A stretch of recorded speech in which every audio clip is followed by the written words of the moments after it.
What's up, everybody? Snow from the Bench Starters. Today we got a very special episode. We have our guest, Zachary Ramey from the Off the Glass podcast, the owner of the Off the Glass podcast. How you doing today, man? I'm doing fantastic, man. Thanks for having me. Love you guys' platform. Like I said, I always salute the generation that's under me, that's taking their time to respect the game, also bringing their own takes, love the era that they're in, but also just the fact that you guys do your homework, you know your history, you respect the game, man. I love it. I love to see it from the generation behind you because a lot of times we hear the next generation, they don't respect nothing. But that I be trying to tell people that's not always the case. So fabulous brothers, y'all support me. I see what y'all do on and off the court by what you share on Twitter, man. So I just want to say thanks for having me on, man. I'm honored. Thank you. Oh, anytime, man.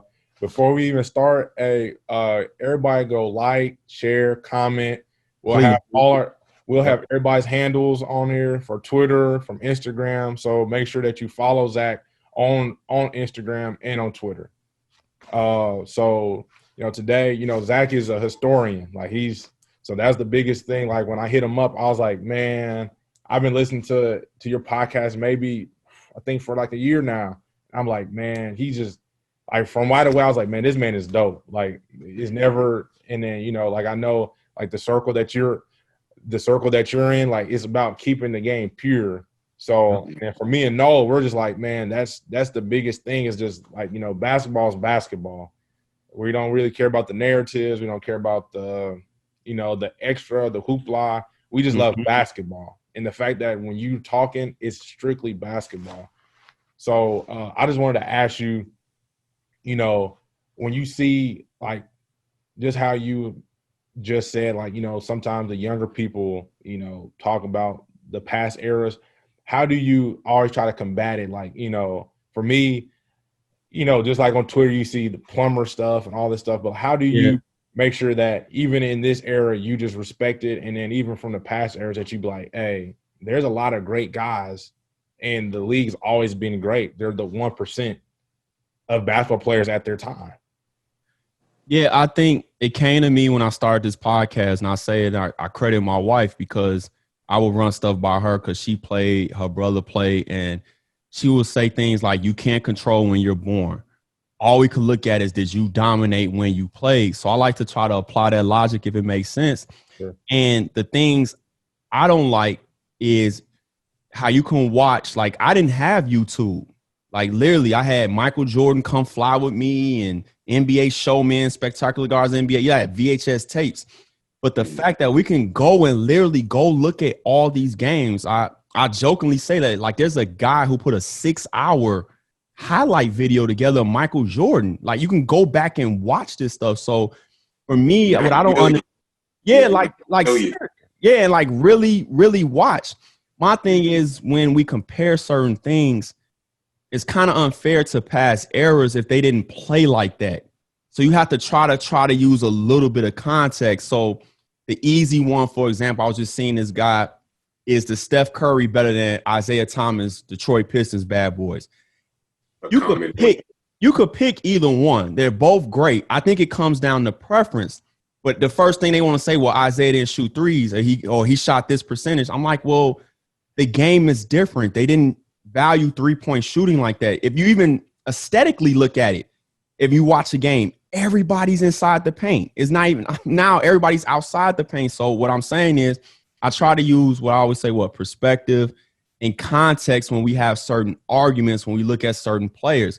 But the one thing that's always the same, I don't care if you use analytics or whatever stats, the greats from the past are comparable stat-wise and everything to the great players today. The difference between today and the past is, and we have to sell this once and for all, they're more athletic and they're more skilled. You cannot have trainers as early as these guys have, like a Jason Tatum, and we still arguing he's not as skilled because he don't shoot mid-range jump shots or whatever. This doesn't make sense. I think the application from the past was better because the guys stayed in college longer. And as you guys get older, you'll really understand what I'm saying because you're probably experiencing this now. It's those certain things where you can't even articulate in words, but it just came from experience and just doing it. And it's the same thing with basketball. It's the same thing with basketball. So these guys, your superstars nowadays are 21, 22.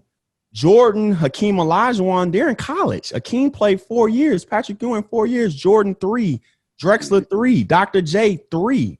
Magic Johnson is kind of the outliner. He played 2. But the rest of these guys, you're talking about 23, 24, 25 when they come in the league. So I would say the application and how they apply things is what's missing nowadays, not the skill and definitely not the athleticism. Of course, because I was just getting ready to say, when you want to talk about how like players staying in college longer, it's like you said, in life, the longer you are in a stage of where you're learning, you're able to hone your skills, and you're not on that big stage at like an NBA Finals. Because nowadays we're judging players, like me and James talked about this the other day, we're judging players when they're in their year 23 seasons, 24, and it's like, man, they haven't even touched their prime yet. Why are we so early to like judge these guys versus back in the day? Like, these are grown men we talking about. We talking about they 28, 29, and they're battling and they're like putting up these numbers and doing these things. So I commend you for like being able to,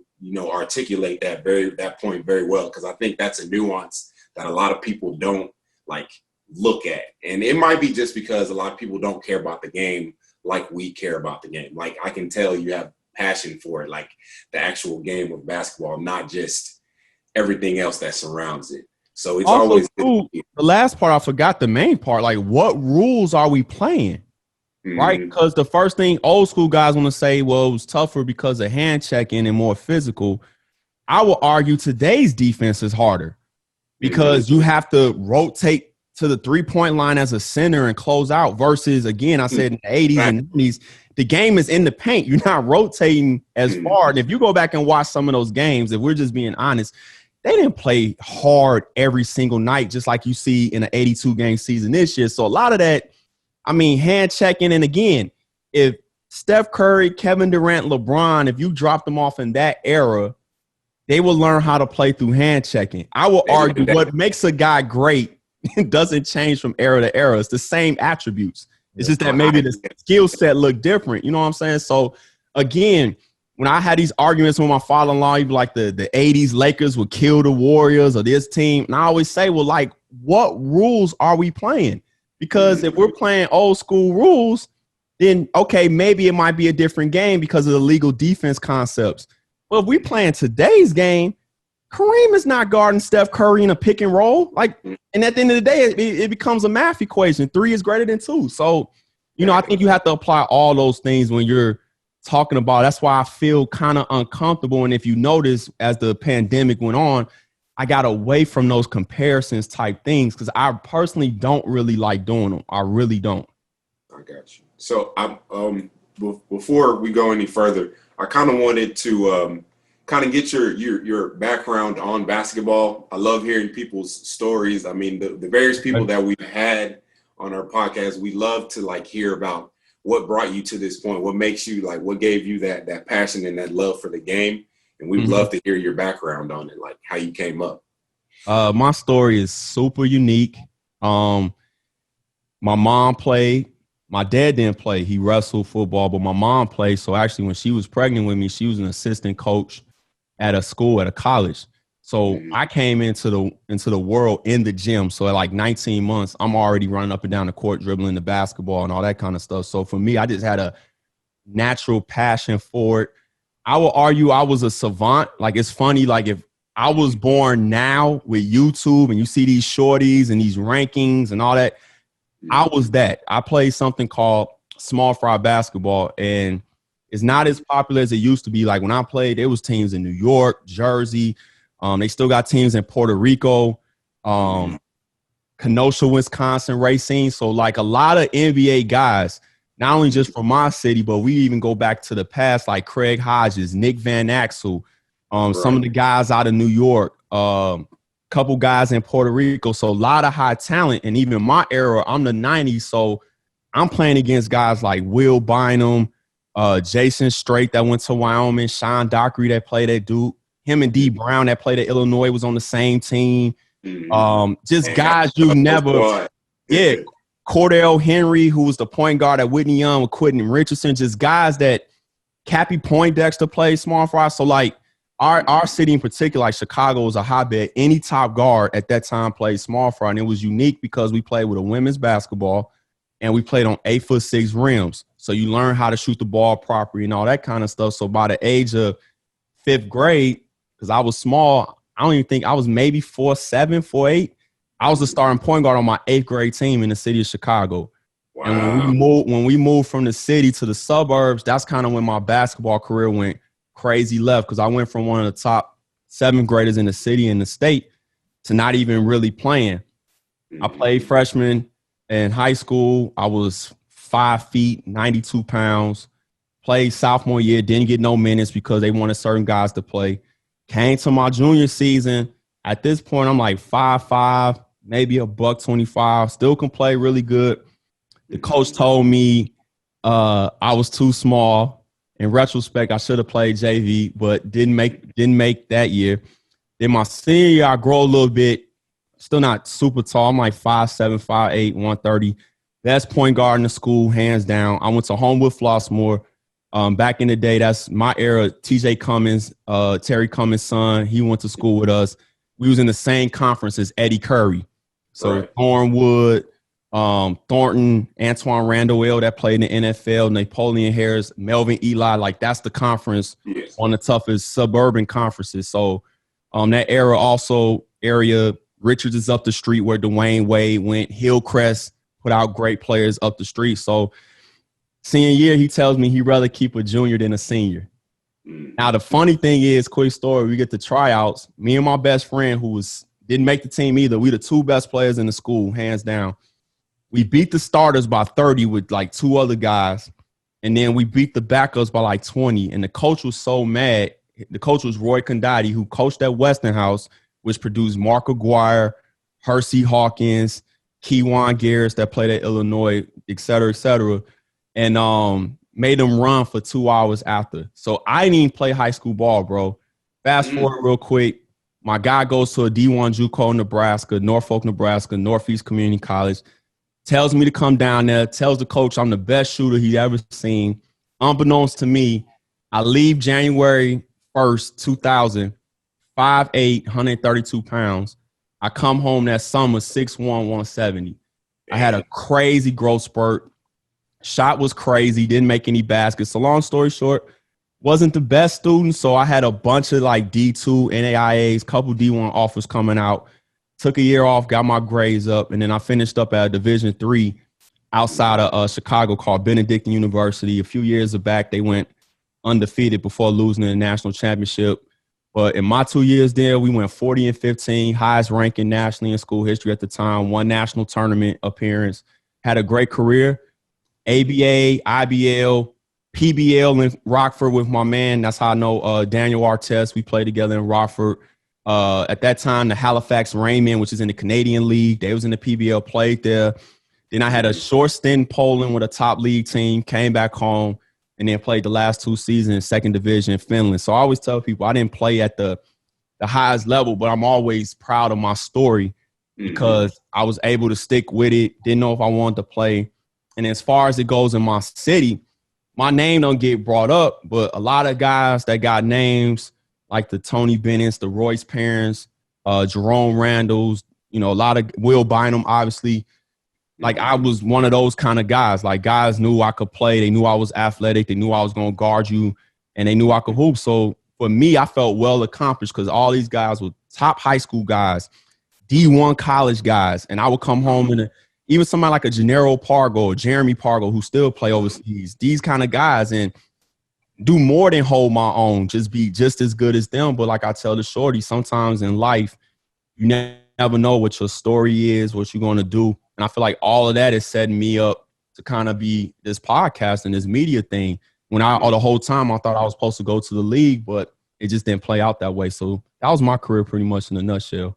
No, and we love to hear it because obviously in the name we're the bench starters. We're not the 5-star recruits. We're not number one in like we like those stories. We like to tell those stories because that's me and James' story. Like we didn't go to a D1 school and we didn't start one year and then go to the league. Like we came up out of the mud, and we have stories similar to yours. So it's always good to like hear and see people tell their unique, basketball stories. And you came up in Chicago, which, I mean, where the school I went to, we had 3 or 4 guys from Chicago, and it's let me tell you, it's different basketball. Like, it's different basketball if you're not on your P's and Q's. Like, so I always love like all my Chicago brothers. Shout out Jarvis Griffin and Melvin Rowe. I always love to hear from them. They're great guys, and they're great basketball players. So, well, yeah. Even in our city is different sides. Real quick, like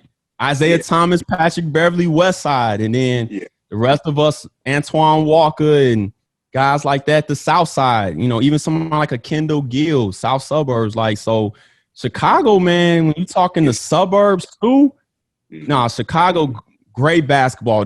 I mean, it still is, but things change. But when we was in the 90s, the Pro-Am, man, there was some great times, bro. Like, really unbelievable basketball, bro. Unbelievable basketball. No, I can definitely tell. It's in the to me, it's in the attitude. It's in the like, it's the grittiness, but it's still like a lot of skill. Like, it's a whole, it's like, it's really tough, but it's like, we have skill. We shoot, we handle, we like know how to play the game. So I love it. I've always loved playing with my guys from Chicago. So I kind of wanted to get into like, so older players that you feel like didn't get the recognition that they probably, deserve today. Like, probably were like, if they were to play today, those would be the guys where they would get a lot of like acclaim. Like, take me a little bit into, some players that you would think, deserve that title. I mean, some of the guys that I think they would. I think, again, to our earlier point, I just think a lot of people don't think they would be able to transcend this game the same way. One person I've been harping on a lot, and I used it recently when comparing Giannis, is like Moses Malone gets lost in history. Somebody with three league MVPs, a finals MVP, a championship, came out of high school, was part of that revolutionary movement at that time, comes out of high school. Clyde Drexler, I did earlier. When you go back and look at like Clyde's numbers, and people thinks it sounds crazy, but if you're living in the moment, and Jordan said that in The Last Dance, like 92, Clyde was the MVP runner-up. And there was some people really thinking that Clyde was better than Jordan. Like, that was a legit thing. So somebody like that. I said Isaiah. I think Dominique Wilkins is another guy that if you look at who he really had on his team, those weren't great teams like that. Those weren't. And I mean, shout out to Doc Rivers and that's really about it. I mean, he had really good role players. Because those were guys that left and played roles like Cliff Livingston with the Bulls and Antoine Carr, early Carr.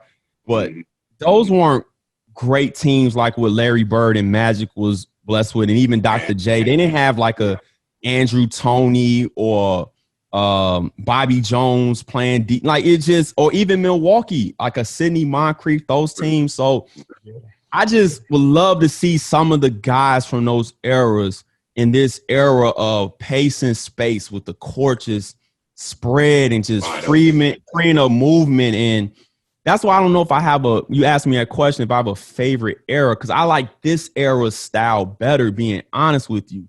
But I like the mentality of I really do. But I like the players of the past mentality a little bit better. Somebody like a Pete Maravich. Pete is one of my favorites of all time. He's like one of the great, 3 years of college, and he's the all-time leading scorer with no three-point line. And somebody had, again, nerves. Did that. It did something where it's like he would have averaged almost 50. It was something absurd. Like, what? Because he was shooting threes then. So he was, to me, one of those guys that I was talking about the other day. I was like, man, I would love to see him play in this era. And that's the point, man. Like, what I'll be trying to tell people, certain guys, no matter the era, they come along to help bring the sport to the next level.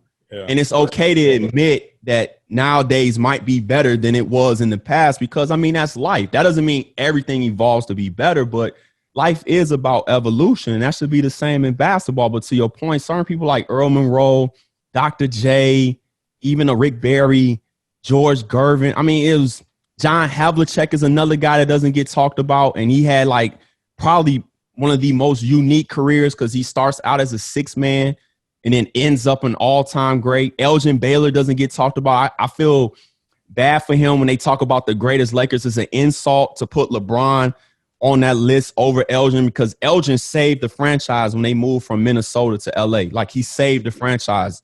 Nobody was coming to watch them play like that. And the numbers he was putting up, you know, he was the first athletic player, let alone forward. So I just think certain guys, I would love to see them play in this era with the style of play because I said this the other night with Jokic, man. I think Jokic is finally – he's like the poster child of bringing it back to like basketball just being basketball. Like, we don't have all these positions. We just have really good, skillful basketball players, and I think that's where the game is headed. And I love it. I love this era. I really do.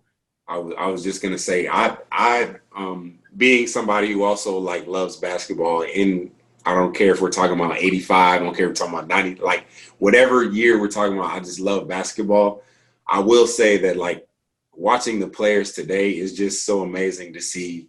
You have a 7'2" center bringing the ball up, and then you have a 6'3" Russell Westbrook averaging like 10 rebounds a game. It's just like everybody on the court can, you know, do a myriad of things. And I think that's what makes the basketball of today beautiful, is that maybe, like you said, maybe the mentality isn't there. Maybe the mental toughness may not quite be there. But the skill part of the game, I don't think it's ever been like higher. Like, I don't think there's ever been a point where it's like across the league, across the board, like on average, everybody is just skilled at what they do.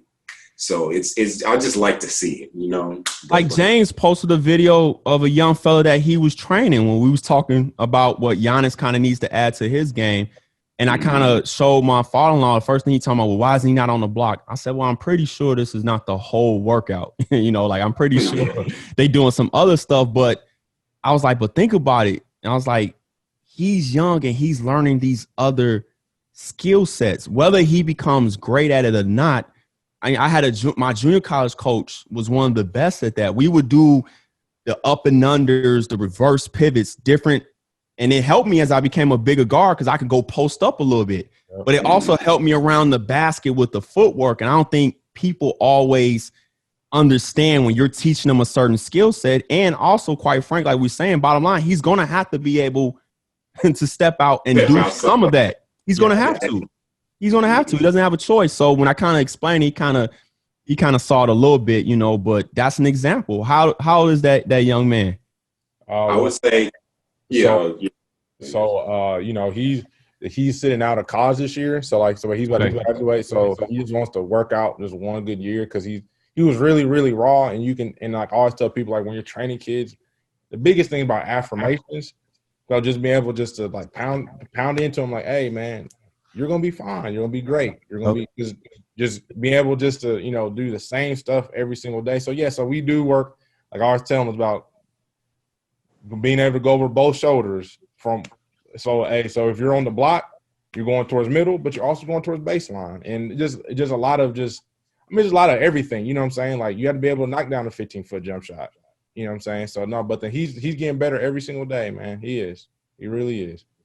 Because we saw that in Siakam, how they were literally like, you're not going to go middle to your right hand.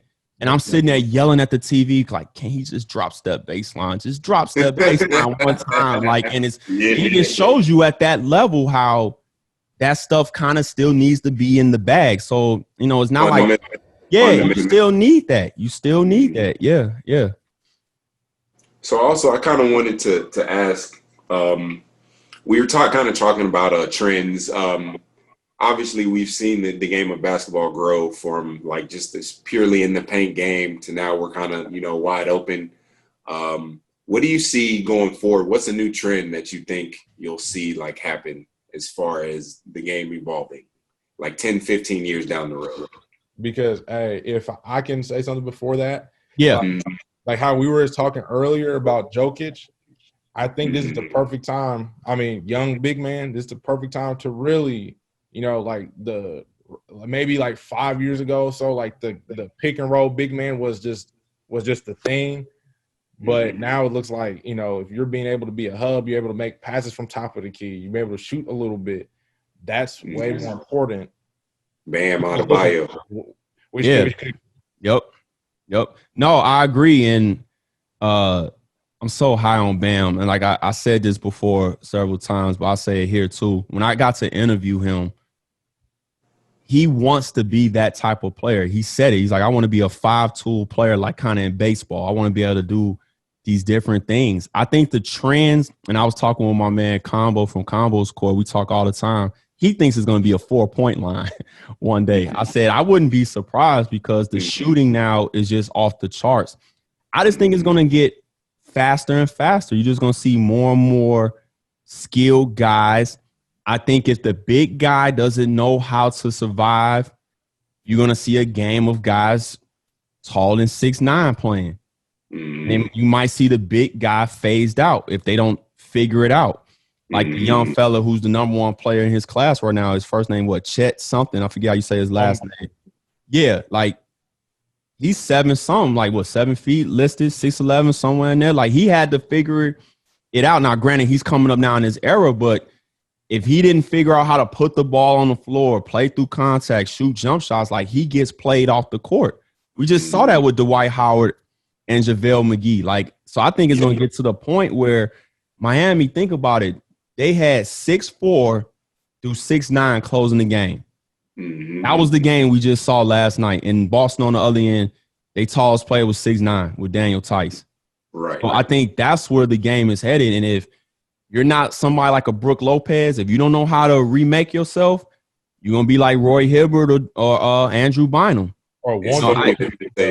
Yeah, like I think you're gonna see that. I really believe it. And I don't think it's necessarily a bad thing or necessarily a good thing. I just think it's part of evolution in life. And with certain things, even you want to talk about off the court, if things are changing or things are a certain way, you're gonna have to figure out how to adapt. Look, we're in the middle of a pandemic. Regardless of what people think this is, or whether you for the mask, not the mask, stuff is changing around you. You're gonna have to figure out how to adapt and adjust, period, because this is not going anywhere. And it's the same thing with basketball. The same thing. That's the one thing I also love about basketball is the life analogies you can make. Like you just made a perfect one. Going outside, like you're going to have to adapt to the changes that the world is going to make because they're going to make them hard and quick, and they're not going to apologize for making it. Same thing when you're on the court. If you're on the court and the coach, sees that, hey, he can't shoot, we're going to zone up. No, they're not going to take it easy on you. We're changing this, and you better adjust. You better figure out a way to make yourself better. Like you said, reinvent yourself or add something to your game. So it's a huge deal, but I do believe the game is going to get faster. It's going to be more guards, more just long wings. The other day I was thinking, what if it's just a team of 6-7 wings, like all of them 6'7", all can dribble, all can shoot, all can play defense on the perimeter, and who's going to be able to do something with that if they just roll 5 players like that out there? Because if you think about it, if you're not a natural like talent, I'm not talking about size wise, but I'm talking about can't miss talent like a LeBron James. I would be a player like if I grow to be 6'6", I'm like, okay, I'm watching Robert Covington. I'm watching big facts. I'm watching that. I'm watching Jaylen Brown because if I can make some open shots and play some defense and guard multiple positions, I might not have all the accolades and the stats. I'm not saying you wouldn't have championships because you're part of a team, but you might not have all the all-star games, but your bank account going to be nice. Like you could mess around and make about 180 million after 12 years. Like legitimately, they going to love you. That's what I would be looking at if I was a young player. And I would be studying more film. Like, again, the technology now is crazy. That's why sometimes it's head scratching to me where I see some of the plays that I be seeing that are made because you can actually go back and study. Man, I couldn't imagine having YouTube or iPad when I was growing up. And maybe that's why it helps me now as an advantage, but I would always have to memorize certain things, or you can show me a play and I can kind of tell you verbatim what happened, and maybe that helped me out. But I couldn't even imagine being able to have some of the technology that they. I mean, you got access to a gun, a machine that rebounds for you, and they're selling them where you can finance them and have them in your driveway. I mean, like, so all this stuff is just is it's fabulous to see. And again, I think you're going to see a game where I wouldn't be surprised, like you said, where the shortest person might be 6'5" and the tallest person might be 6'8". Seriously. And they're going to all run them out there. They're all going to have 7-foot wingspans. They're going to be shooting threes. It's going to look crazy. It's going to look like Houston, but it's going to be supercharged because Yep. Yeah, man. We a thing we like to do. James, do you have anything, James? But then most definitely the thing that we like to do is always ask our guests, and like we said, we most definitely about to have you back on. So of course, yeah. Won't be a time that you have to do this all the time. But what are your 3 favorite players right now or all time? Your personal 3 favorites. So it can be all time or this like however you want to do it. Well, all time, and we'll do it like that, and then I can tell you now. All time, believe it or not, I saw one tape of him. It was Walt Frazier growing up. Bought his book and everything, read his book, love Walt Frazier. Isaiah being from Chicago, even though he played for the Pistons.